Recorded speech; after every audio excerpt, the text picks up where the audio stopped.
रामकृष्ण हरी माऊली पंढरीच्या पांडुरंगाला रुक्मिणी मातेला वंदन करून मी आज एका थोर मातेला श्रद्धांजली अर्पण करण्यासाठी इथं उपस्थित आहे.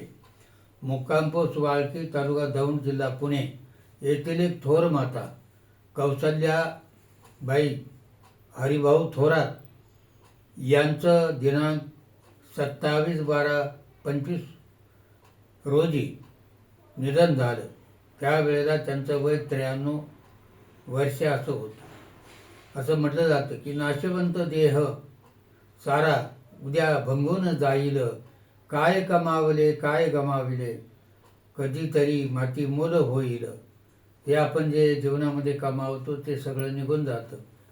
म्हणजे जी भौतिक साधनं आपण उत्पन्न केले असतात ते निघून जातात, परंतु आपण जे कमावलेलं असतं, मग तुम्ही जे लोकमत कमावलेलं असतं, कुटुंबाचं प्रेम कमावलेलं असतं, जीवनामध्ये आपण केलेला त्याग असतो, या सर्व गोष्टी चिरंतन असतात.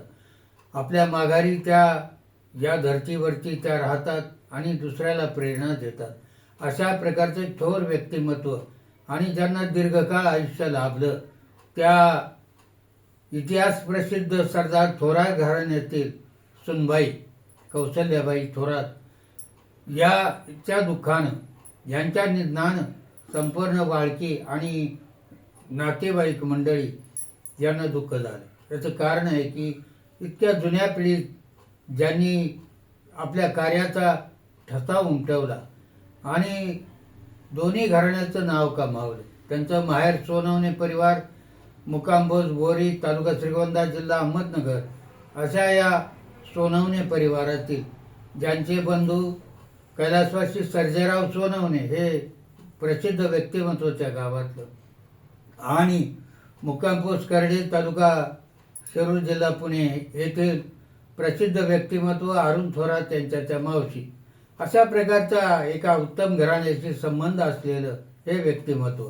अर्थात वाळकीचे जे जुने पाटील त्या काळातले सोनेबापू थोरात हे एक प्रसिद्ध व्यक्तिमत्व, भारदस्त असं व्यक्तिमत्व होतं आणि ज्यांचा ठसा त्या काळामध्ये आणि आजही त्यांचं नाव घेतलं जातं. अशा या कुटुंबातल्या थोरल्या सुनबाई म्हणून त्यांनी प्रवेश केला या घरामध्ये. आणि या घरामध्ये एकत्र कुटुंब होतं. जेव्हा एखाद्या घराण्याचा विकास होतो तेव्हा त्या घरातल्या थोरला मुलगा आणि थोरल्या सुनबाई यांच्यावर सगळं कुटुंब अवलंबून असतं.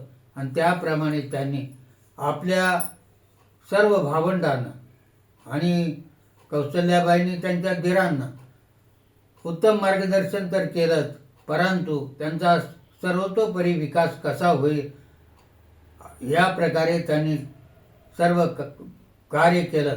आणि त्यावेळेला शेतीचं उत्पन्न एवढेच एक साधन शेतकरी कुटुंबामध्ये होते.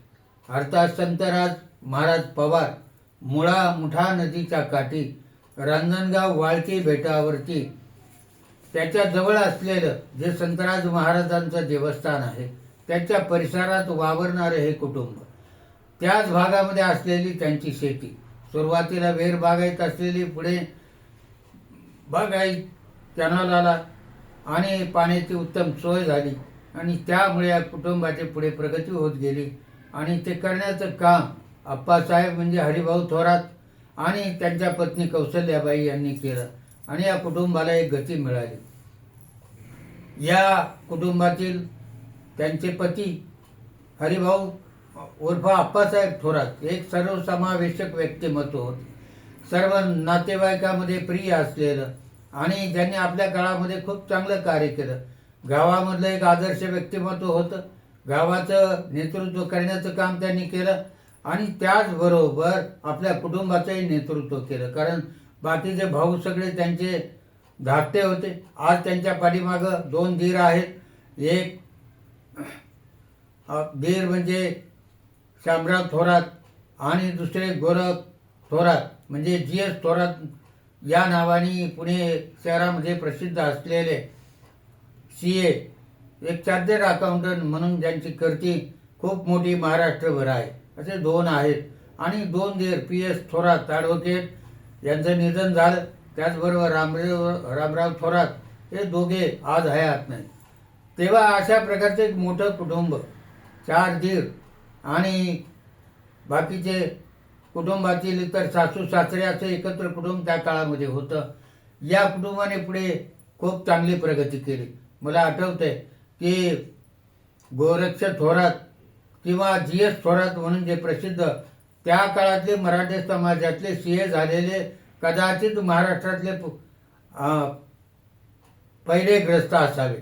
कारण त्या काळामध्ये आपल्या मराठा समाजामध्ये एवढी शिक्षणाची गती नव्हती. अशा काळामध्ये आणि मी पुण्यात शिक्षण घेत असताना किंवा माझं वास्तव्यसुद्धा 1967 सालापासून पुण्यात आहेत.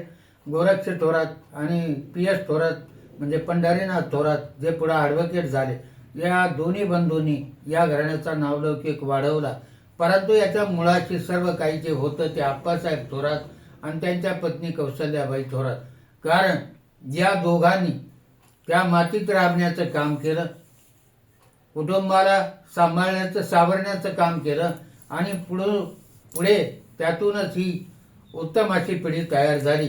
आज हे घराणं वाळकेचं थोरात घराणं जसं इतिहास प्रसिद्ध आहे, त्याचप्रमाणे हे सोन्याबापू थोरात यांचं किंवा आप्पासाहेब थोरात यांचं घराणं म्हणजे वाळके आणि परिसरातलं नव्हे तर दौंड तालुक्यातलं एक प्रसिद्ध घराणं आहे. आणि या कुटुंबामधून जी काही इतर रत्न निर्माण झाली किंवा जे इतर उद्योग व्यवसायात पडले त्यांनी आज मोठी भरारी मारलेली आहे. त्यांचे चिरंजीव कौशल्याबाई हरिभाऊ थोरात यांचे चिरंजीव सुधाकर थोरात हे सुद्धा वाळकीचे माजी सरपंच आहेत आणि त्याचप्रमाणे ते भारतीय जनता पक्षाचे पुणे जिल्ह्याचे सदस्य आहेत. त्यांच्या कन्या हनुमंत लताबाई हनुमंत कोंडे देशमुख या कन्या आहेत. असे एक मुलगा आणि एक मुलगी. आणि त्याचप्रमाणे त्यांचे पुतणे इतिहास अभ्यासक प्रगतिशील शेतकरी व व्यावसायिक मुकुंद रामराव थोरात. याप्रमाणे अनेक कर्तबगार माणसं या कुटुंबात पुढे तयार झाली. परंतु असं म्हटलं जातं की जेव्हा कळसापर्यंत इमारत जाते तेव्हा कोणीतरी गाडून घ्यावं लागतं आणि अशा प्रकारे कौशल्याबाईनं अपार कष्ट करून या कुटुंबाची प्रगती केली. त्याच घराण्यातील आता पोलीस पाटील निळकंठ शामराव थोरात हे पोलीस पाटील असून वाळकी घराण्याचे वाळकी म्हटले आणि महाराष्ट्र राज्य पोलीस पाटील संघाचे ते खजिनदार आहेत. ॲडव्होकेट सतीश पंढरनाथ थोरात हे पंढरनाथ थोरात जे ॲडव्होकेट होते त्यांचे चिरंजीव आहेत. जयाजी शामराव थोरात, श्रीकांत पंढरीनाथ थोरात, सयाजी उर्फ काका थोरात, उद्योगपती आनंद गोरक्ष थोरात, विक्रांत सुधाकर थोरात आणि अशा प्रकारची आत्ता नवीन पिढी कार्यरत झाले आपल्याला दिसून येते. हा परिवार म्हणजे मी गेले 70 वर्षापासून या परिवाराला ओळखतो. याचं कारण असं आहे की त्यांची आमच्या कोरेकर पाटील परिवाराचे आणि थोरात परिवाराचे हे पिढ्यानपिढ्यांचे संबंध आहेत. आणि अशा प्रकारे जवळपासचे सर्व नातेवाईक मग जे आता जी.एस. थोरात यांची सासरवाडी ही फलटणच्या निंबाळकर घराण्यातील आहे. सुधाकर थोरात यांची सासरवाडी प्रसिद्ध कदम घराण्यातील आहे. हांडे देशमुख हे करड्याचे त्यांचे नातेसंबंधी आहेत. आणि अशा प्रकारे जवळपासच्या सर्व गावामध्ये सर्व मंडळी जी जुन्या काळातील इतिहास प्रसिद्ध मंडळी आहेत अशा घराण्याशी यांचे नातेसंबंध आजही आहेत. माझी आत्या सुगंधाबाई उर्फ लक्ष्मीबाई माधवराव थोरात याच घराण्यामध्ये दिलेल्या असल्यामुळे माझं लहानपणापासून त्या घराण्यामध्ये जाणं येणं होतं आणि म्हणून या कर्तबगार घराण्याला मी जवळून पाहिलेलं आहे. आणि जेव्हा जेव्हा एखाद्या परिवाराचा एखाद्या कुटुंबाचा विकास होतो तेव्हा त्याच्या मुळाशी कोणीतरी असतं आणि तसंच या थोरात परिवाराचा विकास झाला. या थोरात परिवाराला एक चांगला मार्ग मिळाला. एक चांगला मार्ग दाखवण्याचं कार्य केलं ते कैलासवासी आप्पासाहेब थोरात आणि त्यांच्या पत्नी कौशल्याबाई थोरात. या घराण्याचे आमचे जुने नातेसंबंध आहेत. आजही माझी बहीण सुनीता थोरात ही त्याच घराण्यामध्ये दिलेली आहे.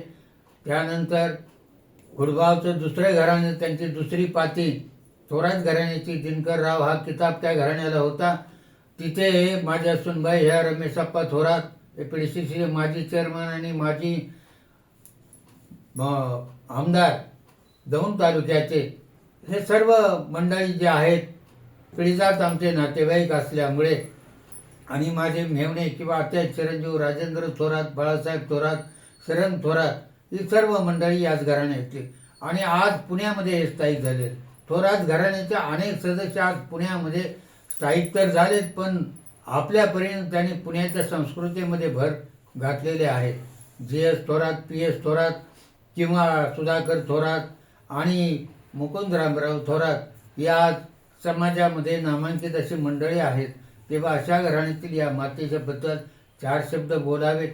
जीवनामध्ये माणूस येतो जातो, जीवन हे असंच चालू राहतं. मी जाता राहील कार्य, असं कवीने म्हटलंय. चंद्र तळपतील, सूर्य झळकतील, तारे आपला क्रम आचरतील, असेच वारे पुढे वाहतील, होईल काय हा अंतराय, मी जाता राहील कार्य काय. आपण जाताना काही कार्य राहत नाही, पण आपल्याला आपण पेरलेलं उगवतं, फोफावतं, आणि ते आज कौशल्याबाईंनी जे पेरलं ते या सर्व घराण्याच्या रूपाने उगवलं. तेव्हा अशा या थोर मातेला या त्यांच्या निधन उपरांत मी त्यांना श्रद्धांजली वाहतो. त्यांना उत्तम गती मिळो आणि त्यांच्या कुटुंबाला हे दुःख सहन करण्याची ताकद पांडुरंग देवो, एवढीच इच्छा व्यक्त करून थांबतो.